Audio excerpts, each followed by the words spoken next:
కూచిపూడి మన తెలుగు జాతికే ఒక గర్వించే విషయం. యాక్చువల్లీ మన ప్రపంచానికే మన తెలుగు జాతి ఇచ్చిన ఒక అమూల్యమైన ఒక అపూర్వమైన కానుక ఏమైనా ఉంది అంటే అది కూచిపూడి.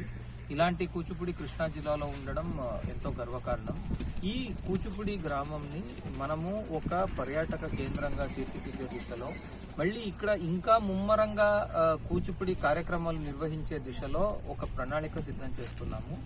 ఆ ప్రణాళికలో భాగంగా ఈరోజు హెరిటేజ్ వాక్ ఒకటి, కోనేరు రీడెవలప్మెంట్ ఒకటి, ఇలా కొన్ని పనులకి శంకుస్థాపన చేస్తా ఉన్నాం. యాక్చువల్లీ దీంతో పాటు ఇక్కడ మనకేమి యూనివర్సిటీ ఉంది. ఆ యూనివర్సిటీలో కూడా ఈసారి ఫస్ట్ టైము సమ్మర్ క్యాంప్ కూడా నిర్వహించడం జరిగింది కూచిపూడికి. యాక్చువల్లీ దానికి కూడా అనూహ్య స్పందన వచ్చింది. సో రానున్న రోజుల్లో ఈ పనుల్ని పూర్తి చేస్తూ ఒకవైపు టూరిజం డెవలప్ అవ్వాలి, ఇంకొక వైపు కూచిపూడి అనే కళ ఇంకా విస్తృతంగా ప్రతి ఇంటి గడప కూడాను రీచ్ అవ్వాలి. ఇంకా అది ఇంకా ఉజ్వలంగా అది ఇంకా ఎదగాలి అనే దిశతో ఒక కార్యక్రమం చేస్తున్నాము.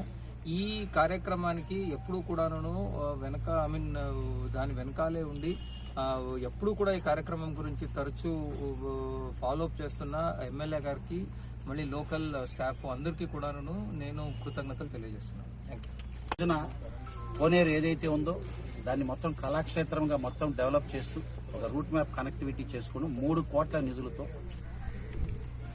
రాష్ట్రీయ గ్రామ స్వరాజ్ అభియాన్ ప్యాకేజ్ కింద 3 కోట్లు టూరిజం నిధుల కింద ఈ కార్యక్రమం చేయబోతున్నారు.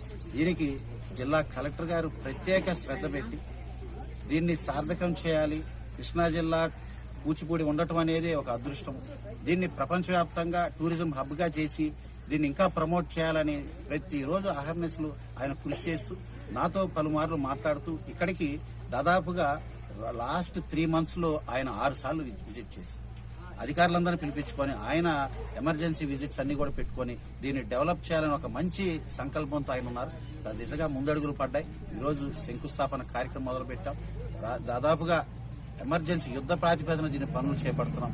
3 కోట్ల నిధులు కేటాయించి దీనంతా అంగరంగ వైభవంగా రాబోయే సంవత్సరం ఒక మంచి కార్యక్రమం. ఏదైతే లాస్ట్ ఇయర్ 3,500 మంది నృత్య కళాకారులు ఇందాక నేను చెప్పిన దేశాలన్నిటి నుంచి కూడా వచ్చి ఇక్కడ గజ్జగట్టితే కృష్ణా జిల్లానే కాదు ఆంధ్ర రాష్ట్రమే భారతదేశం అంతా కూడా జల్లుమంది గల్లుమంది గజ్జగడితే ఆ రకంగా కూచిపూడి ఒకేసారి 3,500 మంది నృత్యం చేయటం అంటే ఆ 2 కళ్ళు సరిపోవు చూడటానికి. అంత గొప్ప కార్యక్రమం. ఇది ఒక ఆధ్యాత్మిక కార్యక్రమం.